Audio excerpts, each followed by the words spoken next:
When I first moved into the neighborhood, I thought I had found a quiet slice of suburban paradise. The lawns were neatly trimmed, the houses nearly identical, and the cul-de-sacs always seemed to echo with the laughter of children riding their bikes. It was exactly the kind of place where someone could settle down and not have to worry about much beyond mowing the grass once a week. At least, that's what I thought. My house sat on the corner lot, which meant I had more yard space than most. I took pride in it, not just because it was my home, but because I had spent months before the move carefully planning how I wanted the property to look. A small vegetable garden, a patch of roses along the driveway, and most importantly, a fence. That offered a little bit of privacy from the busy street that curved around the side of my lot. The fence was the first project I tackled. I hired a contractor, pulled the proper permits, and ensured that everything complied with the local zoning laws. It wasn't anything outrageous, just a sturdy wooden fence, slightly taller than what most of my neighbors had. It was meant to give me a sense of separation from the constant traffic and wandering dogs that seemed to make the sidewalks their personal bathroom. To me, it was practical. To others, apparently, it was offensive. Enter Karen. Karen lived directly across the street from me, and from the first moment she laid eyes on that fence, I could feel the weight of her disapproval. She was one of those neighbors who took it upon herself to act like the self-appointed sheriff of the block. She wasn't officially part of the HOA board, but she might as well have been, given how much time she spent enforcing rules that weren't even written down anywhere. The first week after the fence went up, I noticed her standing in her yard, arms crossed, staring at it like it had personally insulted her. It wasn't long before whispers started making their way around the neighborhood. Some people thought it was fine, others said it looked a little tall, but Karen was the loudest critic. According to her, my fence was an eyesore that ruined the look of the community. It didn't matter that the fence matched the exterior of my house. It didn't matter that I had secured all the necessary approvals from the city. To Karen, the only thing that mattered was that she didn't like it. And when Karen didn't like something, she made sure everyone else knew it. Soon, I started receiving anonymous notes in my mailbox. At first, they were passive-aggressive. Reminders about keeping the neighborhood's charm intact. Then they escalated into direct accusations, claiming my fence was illegal and threatening to report me. I wasn't surprised to learn, after a little digging, that Karen was behind every single one of them. I brushed it off at first. People like Karen thrive on reactions, and I wasn't going to give her the satisfaction. But then, the HOA got involved. One evening, I came home to find a bright yellow notice taped to my front door. The HOA was demanding that I remove my fence, claiming it violated community standards. They gave me 30 days to comply or face daily fines. That's when I knew Karen had gone from being a nuisance to a real problem. What the HOA didn't realize was that I had meticulously documented every step of the process when I built the fence. I had receipts, permits, and correspondence with the city, showing that my fence was completely within the law. I wasn't about to roll over just because Karen didn't like the view from her front porch. I attended the next HOA meeting, armed with a folder full of evidence. As I sat in that stuffy room surrounded by my neighbors, I calmly presented every document, pointing out how I had followed the rules to the letter. The board members looked uncomfortable, shuffling papers and whispering among themselves. Eventually, they admitted that I was right. My fence wasn't in violation of anything. Karen was furious. She tried to argue, insisting that community aesthetics should take precedence over permits and legalities. But the board couldn't back her up. Reluctantly, they dropped the demand and allowed me to keep the fence. I thought that would be the end of it. I thought Karen would lick her wounds and move on. But I underestimated her. Losing that battle only made her more determined to win the war. Over the next few weeks, I noticed her little acts of pettiness. She would position her trash cans directly in front of my driveway on collection day, forcing me to drag them out of the way.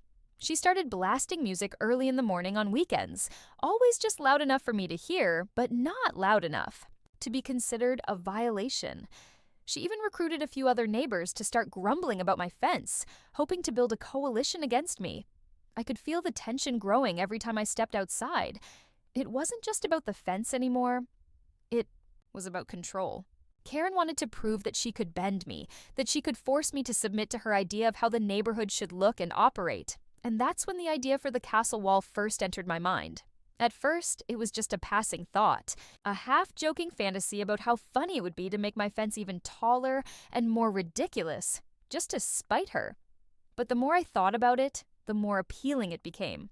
If Karen was going to declare war over a simple fence, then maybe it was time to give her a battle she could never forget. I started researching building codes, checking to see just how far I could push the limits without breaking any laws. To my delight, I discovered that as long as I stayed within a certain height and used materials deemed safe, there was little the HOA, or Karen, could do to stop me. The thought of turning my modest fence into a full-blown fortress thrilled me. Not only would it guarantee my privacy, but it would also send a very clear message. I wasn't someone to be pushed around. As I began sketching designs and collecting inspiration from old medieval castles, I realized this wasn't just about revenge anymore. This was about making a statement. If Karen wanted a war, I was going to build a wall worthy of one. And so, with the spark of an idea burning in the back of my mind, I set the first pieces of my plan into motion. Little did I know, the fence was only the beginning. The castle wall would change everything. The decision to escalate from a simple fence to a castle wall wasn't one I took lightly. I knew it would take time, effort, and more than a little money. But every time I pictured Karen's smug face, arms crossed as she glared at my fence, I felt renewed determination. This wasn't just about privacy anymore. It was about standing my ground. I began with research. Hours of scrolling through building regulations, zoning laws, and city ordinances became my nightly ritual. I quickly learned that most neighborhoods limited fence heights to around 6 feet, but there were exceptions. Decorative features like columns, arches, or landscape walls were often allowed to exceed that height as long as they were deemed ornamental rather than purely functional. It was a loophole, and I planned to drive a truck right through it. Once I realized the possibilities, my imagination ran wild. I envisioned stone-like facades, towering pillars, and even decorative battlements. The goal wasn't just to block Karen's view, it was to make my property look like a fortress straight out of a storybook. If she thought my original fence was too tall, she hadn't seen anything yet. I reached out to contractors, explaining my idea in the most practical terms possible. I described it as a privacy enhancement with decorative features. Some contractors laughed me off, assuming I was joking. But eventually, I found a team willing to take on the challenge. They were intrigued by the project and assured me that as long as I filed the right paperwork, there would be no legal issues. When I submitted the revised plans to the city, I half expected pushback. Instead, the permit was approved without a hitch. The description of ornamental wall with decorative columns fit neatly within the guidelines. I knew the HOA wouldn't like it, but legally, their hands were tied. The first day construction began. The neighborhood was buzzing. Trucks rolled in, workers unloaded pallets of stone veneer, and scaffolding went up along the side of my property. By evening, curious neighbors had already gathered on sidewalks, whispering and pointing. Some looked impressed, others confused, but one face in particular stood out among the crowd. Karen. She stood at the edge of her driveway, phone in hand, snapping pictures like she was gathering evidence for a court case. I could practically feel the steam rising from her ears. The workers paid her no mind, focused on their tasks, but I could see her pacing, already plotting her next move. Over the following weeks, the wall began to take shape. What had once been a simple wooden barrier was slowly transformed into something extraordinary. The base was reinforced with sturdy stone, and tall columns rose every few feet, capped with decorative spires that gave the impression of a medieval stronghold. Between the columns, I added wrought iron details, not just for style, but to ensure airflow and visibility were required by law. Every day, as the wall grew taller, Karen's frustration became more obvious. She cornered the workers, demanding to know what they were building, only to be brushed off politely. She called the city inspector, who came out, examined the permits, and left with a shrug. Nothing was out of order. When she realized she couldn't stop the construction directly, she turned to the HOA. I received a barrage of letters accusing me of disrupting the harmony of the neighborhood and creating an unfriendly environment. They tried to claim the wall was intimidating and unneighborly, but each time I responded with copies of my permits, signed and sealed by the city. Legally, I was untouchable. The more Karen fought, the more determined I became to finish. What started as a defensive move had now become a project of pride. I spent extra money on details that weren't strictly necessary, but made the wall look even grander. Carved stone caps, ivy trellises, and even small lanterns mounted on the columns. At night, the wall glowed softly, giving my property the appearance of an old-world estate. Neighbors began to take notice, and the opinions started shifting. At first, many had been skeptical, thinking the wall would be an eyesore. But as the final design came together, people began to admire it. Some even complimented me in passing, saying it made the whole street look unique and regal. Of course, Karen saw it differently. To her, every stone placed was another personal insult. She complained loudly that the wall blocked her view and ruined the community aesthetic. She called emergency HOA meetings, demanding action. But no matter how hard she pushed, the board couldn't do a thing without risking a lawsuit. When the wall was finally complete, it stood tall and unyielding, a literal monument to my refusal to bow down. From my side, I enjoyed unparalleled privacy. From the street, it looked like a fortress. And from Karen's perspective, it was the ultimate defeat. But I knew Karen well enough to realize she wasn't going to accept defeat quietly. Sure enough, within days of the wall's completion, she escalated. She began parking her car partially in front of my driveway, forcing me to carefully maneuver around it. She left her trash cans at the edge of my property, deliberately toppling them so the contents spilled onto my lawn. She even reported me for construction noise weeks after the project was finished, hoping to stir up trouble. Each petty move was designed to provoke me, but I refused to engage. Instead, I let the wall speak for itself. It stood tall, impenetrable, and utterly unbothered by her tantrums. But Karen wasn't done yet. She had lost the battle over the fence, she had lost the war over the wall, and now she was preparing for something bigger. I didn't know it yet, but her next move would drag the entire neighborhood into the conflict. The wall had been built, but the real war had only just begun. The castle wall stood tall, silent, and unmovable. To me, it was more than stone and mortar. It was a symbol of defiance, of standing up to the petty control Karen had tried to exert over me since the day I moved in. For a while, I enjoyed the peace it brought. I could tend to my garden without being watched, host barbecues without Karen's constant glare, and sit on my porch without feeling like I was under surveillance. But peace, as I soon discovered, was temporary. Karen could not live with the wall. Every time she stepped out of her front door, it loomed in her peripheral vision, a constant reminder of her failure to control me. And for someone like Karen, losing wasn't just painful, it was unbearable, so she shifted tactics. If she couldn't tear down my wall legally, she would try to destroy me socially. It began with whispers. Suddenly, the neighborhood Facebook group was buzzing with thinly veiled complaints about residents who don't care about community harmony. Posts appeared criticizing selfish homeowners who think their property is more important than everyone else's. Karen never used my name directly, but everyone knew who she was talking about. The next step was petitions. She went door to door, with a clipboard, knocking on every neighbor's door and spinning wild stories about how my wall would lower property values, how it was unsafe for children, and how it cast a shadow over the neighborhood. She even claimed it was attracting rodents, though no one could explain how a wall made of stone could possibly do that. Some neighbors bought into it, others didn't. But Karen was relentless. Her determination gave her a kind of warped charisma. She made people feel like they had to choose sides, hers or mine, and in a community bound by an HOA, choosing the wrong side could make life very uncomfortable. The HOA board, already weary of Karen's constant complaints, tried to distance themselves at first. But as her petition grew and the pressure mounted, they were forced to hold an emergency meeting to address the community's concerns. I showed up prepared. I brought my permits, my receipts, and photos documenting every step of construction. I even had a letter from the city inspector confirming that my wall met all building codes. The evidence was airtight, but facts didn't matter to Karen. She turned the meeting into a spectacle, standing at the front of the room, waving her petition like it was a sacred document. She painted me as a selfish recluse, someone who had walled themselves off from the community and cared nothing for the neighborhood's unity. She insisted that my wall was a symbol of arrogance and disrespect. The board listened politely, but I could tell they were growing tired. When it was my turn to speak, I calmly laid out the truth. I explained how I had followed every rule, filed every document, and complied with every regulation. I reminded them that the HOA's role was to enforce guidelines fairly, not to cater to personal vendettas. In the end, the board sided with me. They admitted there was nothing they could do about the wall.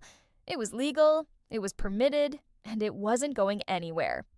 Karen stormed out of the meeting, red-faced and fuming. I could practically hear her teeth grinding as she marched past me.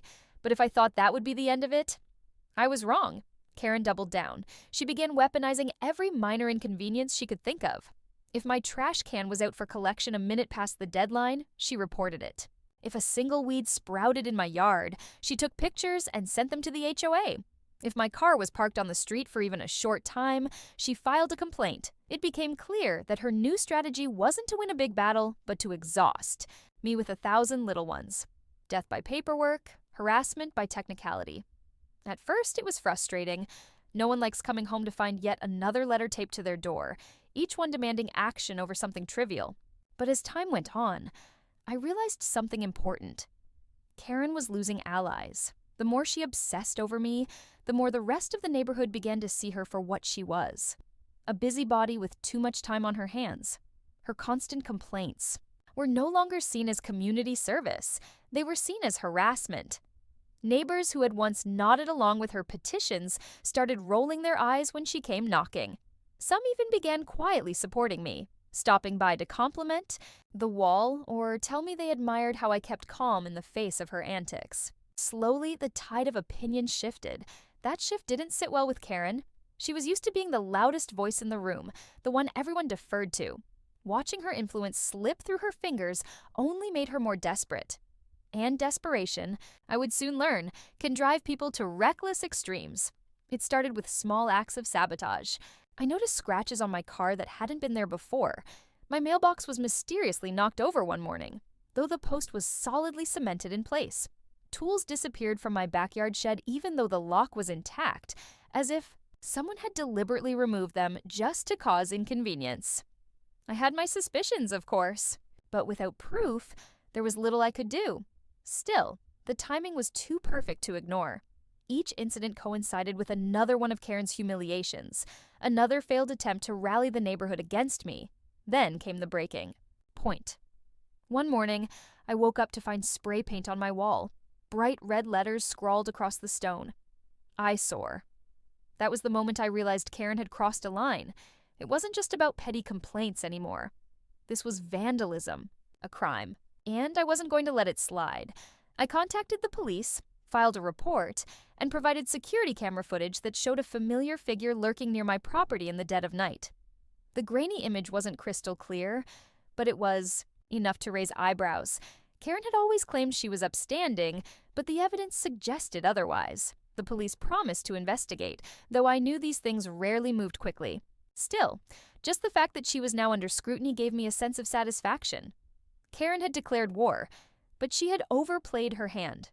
What she didn't realize was that I was already preparing my counterattack, one that would make her regret ever targeting me. The castle wall was just the beginning. The real battle was about to begin. The spray-painted word on my castle wall stayed burned into my mind long after the paint was scrubbed away. It wasn't just about the vandalism, it was about the violation, the boldness of someone thinking they could destroy what I had worked so hard to build. And though the police were now involved, I knew Karen would never stop unless I stopped her. The wall had been my first act of resistance. Now it was time for my counterattack. I began by documenting everything. Every letter from the HOA, every petty complaint, every suspicious incident. I kept it all. I set up additional cameras around my property, some obvious and some hidden. If Karen wanted to keep playing dirty, then I was going to make sure she left a trail I could use against her. And she did. The cameras captured her parking her car just far enough into my driveway to be a nuisance, only to move it when she thought no one was watching. They showed her dragging her trash cans across my lawn, leaving faint grooves in the grass. One even caught her standing on the edge of my property at night, staring at the wall as though it had personally offended her existence. Each clip was another nail in the coffin of her credibility, but I knew exposing Karen wasn't enough. She thrived on conflict. She loved the attention, even if it was negative. What would truly get under her skin wasn't just proving her wrong, it was taking away her influence. So I went to work. The first step was quietly reaching out to my neighbors, not with rants or accusations, but with small acts of kindness. I offered to help trim hedges for an elderly couple down the street. I shared fresh vegetables from my garden with the family next door. I even hosted a casual weekend barbecue, inviting people over to enjoy the backyard they could no longer see thanks to the wall. And slowly, people began to realize something important. I wasn't the villain Karen had painted me to be. I was just a neighbor who wanted peace. The contrast between my actions and Karen's endless stream of complaints became impossible to ignore. Word began to spread. He's not so bad. Karen's just overreacting. Honestly, that wall looks kind of nice. The tide had turned, and I knew Karen could feel it slipping away. Her behavior grew more frantic. She filed noise complaints about imaginary parties. She accused me of leaving my porch lights on too late at night. At one point, she even claimed the reflection from the lanterns on my wall was blinding her when she tried to sleep. Each new accusation was more absurd than the last, but every time she tried to drag me into another battle, I responded with calm, measured evidence. Photos, videos, timestamps, even police reports. The HOA, once hesitant to get involved, began to see the truth. Karen wasn't protecting the community. She was harassing it. Still, I wanted more than to win. I wanted to make a statement so clear, so undeniable, that Karen would never dare to target me again. That's when I had the idea. If Karen hated my wall so much, maybe it was time to give the neighborhood something even bigger to talk about. Started researching landscaping features, the kind that could technically be classified as decorative, but would push the limits of what the HOA could handle. Stone arches, ornate iron gates, even a small fountain. I envisioned turning my property into something resembling a miniature estate, complete with features so elaborate that they made the wall look subtle by comparison. It wasn't about showing off. It was about flipping the narrative. If my property became the crown jewel of the neighborhood, then Karen's campaign against me would crumble under the weight of public opinion. People don't side with the person tearing down what everyone else admires. So I filed the paperwork, checked the codes, and started making plans. Every addition was legal, every detail documented. The same strategy I'd used with the wall would work again, only this time on an even grander scale. When the first deliveries arrived, pallets of stone, wrought iron fixtures, bags of soil. For the new landscaping, Karen nearly exploded. She confronted the workers, waving her arms, demanding answers. But once again, the permits were in order. She was powerless. That night, she called the police, claiming I was building without authorization. When the officers showed up, I calmly handed them the paperwork. They left shaking their heads, muttering about wasting their time. Karen's frustration had reached a boiling point. And it showed. Neighbors began to avoid her. Her once commanding presence in the Facebook group was met with silence or sarcastic comments. Parents who used to chat with her during school pickups now walked the other way. Her allies were dwindling fast. But Karen wasn't ready to surrender. Not yet. She escalated to outright hostility. I woke up one morning to find her standing on the sidewalk in front of my house, loudly complaining to anyone who would listen, about how I was ruining the community. Another day, she followed me as I jogged around the block, hurling insults under her breath the entire time. The final straw came when I caught her tossing a bag of trash over my wall into my yard, caught on 3 different cameras from 3 different angles. That footage, combined with the earlier acts of vandalism, was undeniable. I turned it all over to the HOA and the police. For the first time, the HOA took real action. Karen was formally reprimanded and fined for harassment and vandalism. The police, already aware of the earlier spray paint incident, began taking a closer look at her pattern of behavior. Suddenly, the woman who had once strutted through the neighborhood like she owned it was on the defensive. But even then, I knew Karen wouldn't go down quietly. She had been humiliated, exposed, and cornered. And people like her don't fade into the background without one last desperate attempt to claw back control. The castle wall had been my defense. The landscaping project was my counterattack. But the final showdown, the one that would decide the future of the neighborhood, was still ahead, and Karen was about to make her boldest, most reckless move yet. The reprimand from the HOA should have been the end of it. The fine, the warnings, the growing disapproval from neighbors, all of it should have been enough to make Karen back down. But Karen wasn't like most people. For her, backing down meant admitting defeat, and that was something her ego couldn't allow. So instead of retreating, she launched her boldest, most reckless move yet. It started with rumors. One morning, I woke up to a flood of messages from neighbors warning me about what Karen had posted online. In the neighborhood Facebook group, she had gone on a tirade, accusing me of everything from illegal construction to bullying her family. She claimed I was running a business out of my house, that I was using the wall to hide dangerous activity, and that my landscaping project was a cover for something shady. The accusations were wild, almost laughable, but her desperation gave them a kind of unhinged intensity that drew attention. Some people immediately dismissed her, but others, especially those who didn't know me well, were unsettled by her posts. It created just enough doubt to stir the pot. Karen seized on that momentum. She demanded an emergency HOA vote to remove the menace from the community. She framed it as a referendum, rallying people to either stand with her vision of a safe, beautiful neighborhood, or side with the outsider who was tearing it apart. It was absurd, but it worked. The HOA scheduled a special meeting, open to all residents. Word spread fast, and by the day of the meeting, it felt like the entire neighborhood was buzzing with tension. People weren't just curious, they wanted to see the showdown for themselves. The night of the meeting, the community center was packed. Neighbors filled the chairs, stood along the walls, even leaned against the door frames. The air was thick with anticipation, like everyone knew something explosive was about to happen. Karen made her entrance like she was stepping onto a stage. She marched to the front of the room, papers clutched in her hands, chin raised high. Her allies, what few she had left, sat close, nodding along with every exaggerated sigh. She started her speech with fire. She painted herself as the victim, a lone warrior standing up for the community against my selfishness.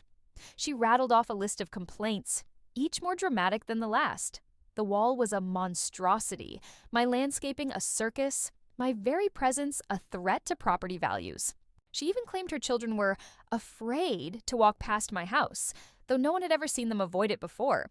As she spoke, her voice grew louder, shriller, feeding off the tension in the room.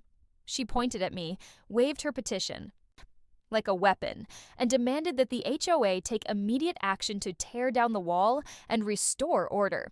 The room buzzed with murmurs. Some shook their heads in disbelief, others whispered nervously. For a moment, it felt like Karen might succeed, not because she was right, but because her sheer volume drowned out reason.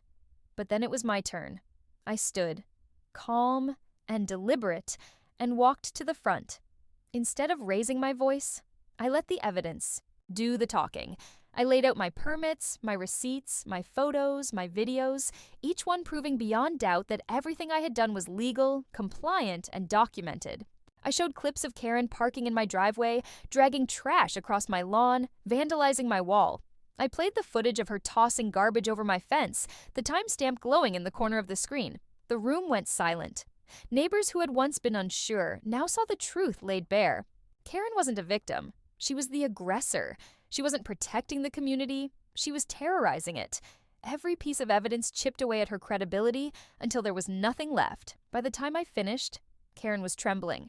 With rage. She tried to shout me down, tried to dismiss the footage as doctored, but no one was buying it. The board members exchanged glances, their expressions a mixture of exhaustion and frustration.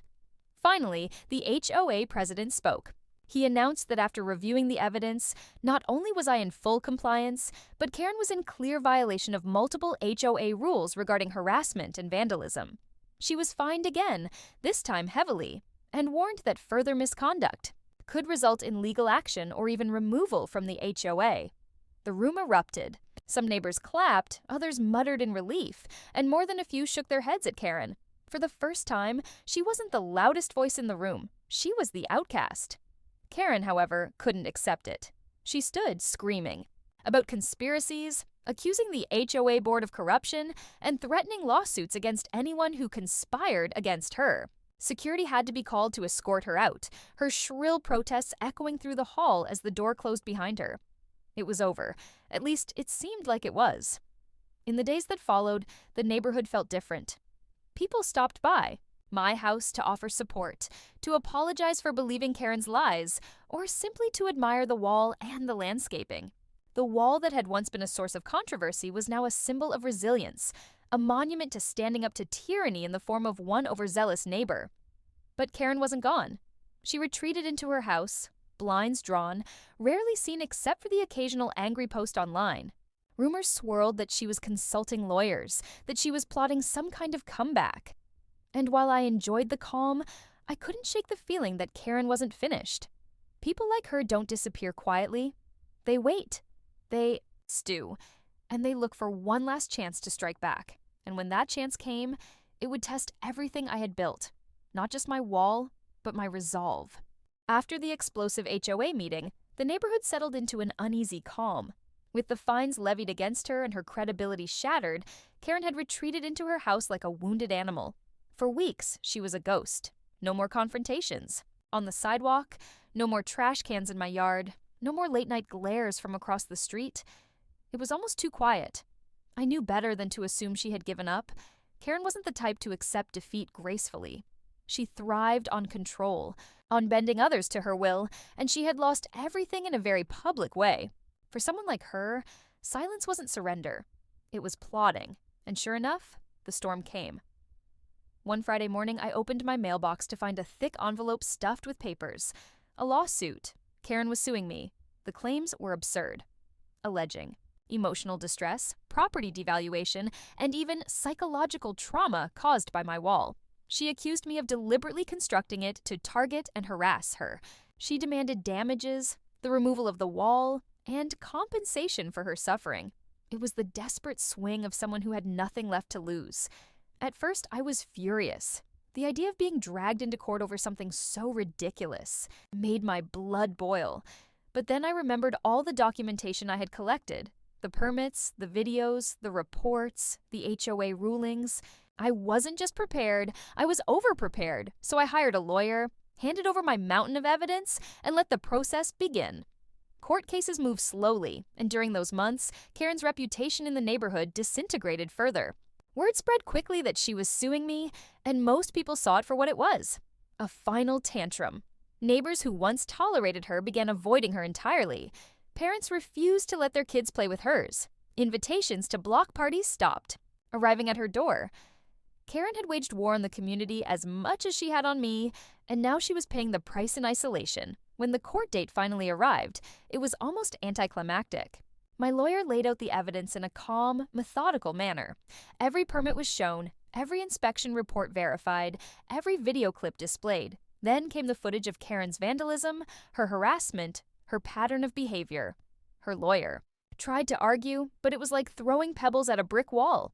The judge's patience wore thin as Karen interrupted repeatedly, insisting the entire system was corrupt and that she was the true victim. By the end, the ruling was swift and decisive. The lawsuit was dismissed as baseless, and Karen was ordered to cover not only her own legal fees, but a portion of mine as well. It was the ultimate humiliation. Not only had she failed to destroy me, but she had also bankrupted herself in the process. The fallout was immediate. Within weeks, a for sale sign appeared on Karen's lawn. Whispers spread through the neighborhood about mounting debts, unpaid HOA fines, and the sheer embarrassment of losing so publicly. By the end of the month, her house was empty. Curtains pulled down, blinds removed, driveway bare. Karen was gone. The day the moving truck pulled away, the entire neighborhood seemed to breathe easier. People lingered on sidewalks, chatting happily. Children played freely in the street. For the first time since I had moved in, the community felt like the peaceful, welcoming place I had hoped for. And my wall, the wall Karen had fought so hard to destroy, stood tall and unbothered, a monument to the battle we had all endured. Life returned to normal. My garden flourished, the ivy began climbing the stone columns, and the lanterns cast a warm glow each evening. Neighbors often stopped to admire the wall, asking who had designed it, or jokingly calling my property the castle on the corner. What had once been controversial was now celebrated. Looking back, I realized the wall had become more than just a fence or a symbol of defiance. It had united the neighborhood in a strange way. Karen's attempts to tear me down had only made me stronger, and in the end, her obsession had destroyed her, not me. Every time I sit in my backyard now, listening to the quiet hum of the neighborhood, I think about how it all started, with one complaint about a fence being too tall. That complaint sparked a war, and that war ended with Karen's downfall. The castle wall remains, a silent reminder of the chaos, the resilience, and the sweet satisfaction of standing firm against someone who tried to control everything and everyone. Karen is gone, but her legacy lingers as a cautionary tale whispered at neighborhood gatherings. The story of the woman who picked a fight with a fence and lost everything in the process. And me? I got exactly what I wanted. Privacy. Peace. And perhaps most satisfying of all, victory.